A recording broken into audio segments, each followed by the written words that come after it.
Happy Tuesday, guys. Hope you're not too sore from yesterday's workout. Today's workout is more of a longer aerobic style workout, so we're not going as fast as we did yesterday. Today we're trying to find that steady pace, working on that aerobic capacity and working on some muscle endurance today as well. So with the workout, you have 5 rounds for time, starting with 60 jumping jacks. Then we're going into 20 right side single arm snatches, then 20 push-ups, then 20 left side single arm snatches. So with the snatches today, find some one object where you can go for like a single arm ground to overhead or snatch that you're comfortable with, where you can keep good technique with. You can find yourself like maybe a soup can if you want, you can try that. Or if you have dumbbells at home, use a dumbbell. Lots of options there, guys. Just get yourself moving. Remember, try and stay on that routine with the workouts. So with this workout, what you're trying to do, guys, is keep a consistent pace. So 5 to 6 minutes per round we kind of average, and you're looking at a 25 to 30 minute workout on average here, depending on what kind of weights you use and where your experience is at with these movements. With the push-ups, if you know you're not as strong with those push-ups, breaking them up early. Don't try to do a set of 20 that's like max effort for you. Maybe start off with sets of 5 so you can kind of sustain that.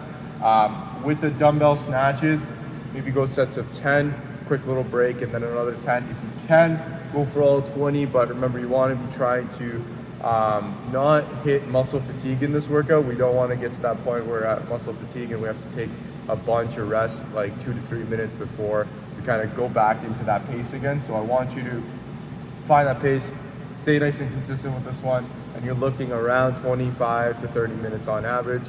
I'm gonna estimate that you guys are probably gonna finish a little bit faster than that, but depending on what kind of weights you use too, it'll play another factor in that workout.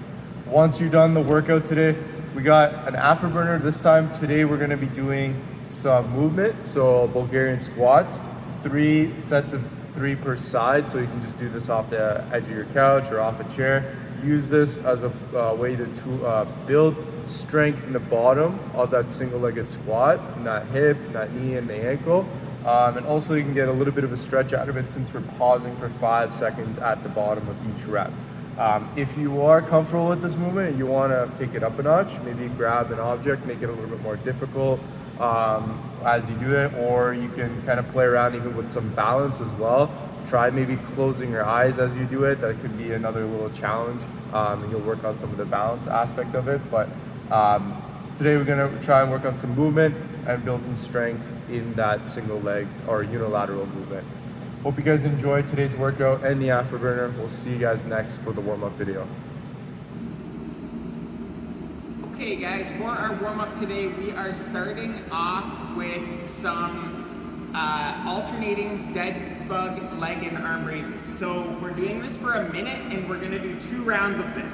So we're gonna start off on our backs here in that Deadbug. So head and neck relaxed, arms are gonna be up in the air, and then I'm gonna bring my feet up. I'm gonna try to keep my legs straight if I can, arms straight, and then I'm gonna alternate. As my right leg goes down, my left arm goes overhead.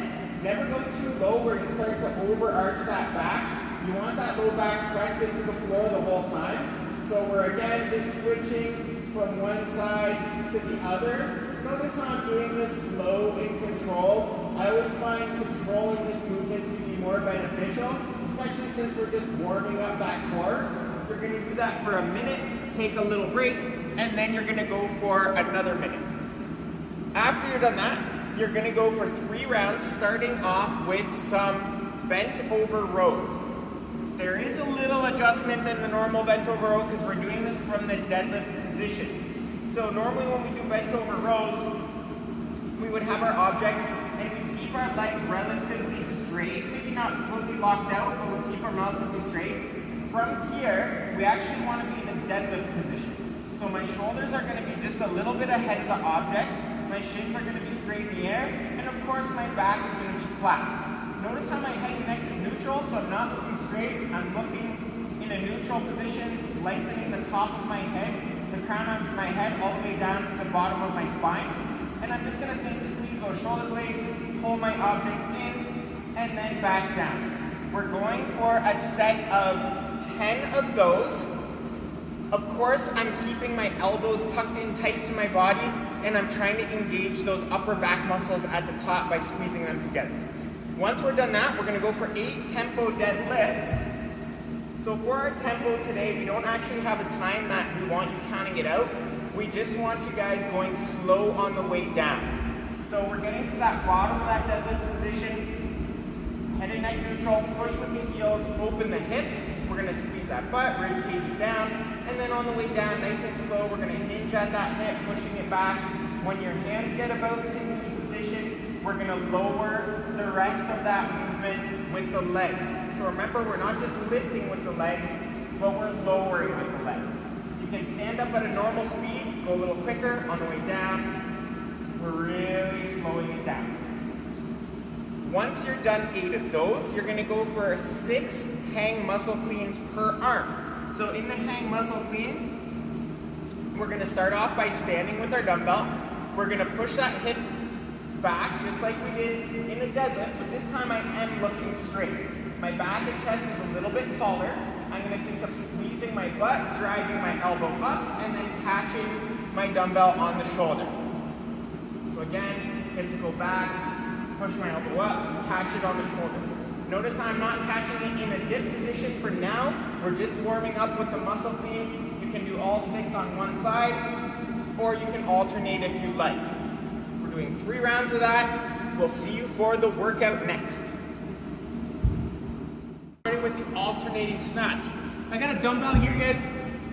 So, depending what you have at home, your starting position might be slightly different, okay? So, what I'm getting at is if I have a smaller object, I might have to squat down to reach it versus leaning forward and rounding my back. That is usually your go-to, more natural, kind of lean forward, reach for it. But then that changes your spine position, does not keep it in neutral position. So try to get in the habit of hinging with the hips, okay, squatting down if your object is a little bit smaller, okay? To avoid using your back or compromising your back position, use those legs. Just like any lift here that we would use with a barbell, you would deadlift it from the floor. From there, you guys are gonna drive your hips, heels into the floor. As you drive your elbow slightly back, then quickly turn it around and punch it to the ceiling, okay? Avoid that 2-step because it's not a clean and press, it's a snatch, okay? So one fluid, continuous movement all the way overhead, okay? With the push-ups here, guys, again, let's try and keep that nice tight hollow body, stay nice and straight the entire time. So with that said, let's not sag those hips, keep that butt tight, and then we're curling in that rib cage, keeping the abs tight.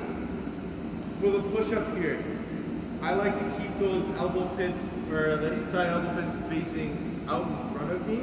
So I don't want them to face inwards. I like to keep them facing out in front, so that when I break at the elbows, I'm keeping my elbows already nice and tight to my body. So that's a good cue for yourself, especially also when you're coming up, you want to think about pointing those elbow pits back out again. So you guys can do your push-ups off those toes. You guys can do a push-up where you come down and then rock back up from the knees, then to the toes. It's kind of like a kipping push-up there, that's totally fine, as long as you're keeping that core nice and tight. Last thing, you can also try going off those knees.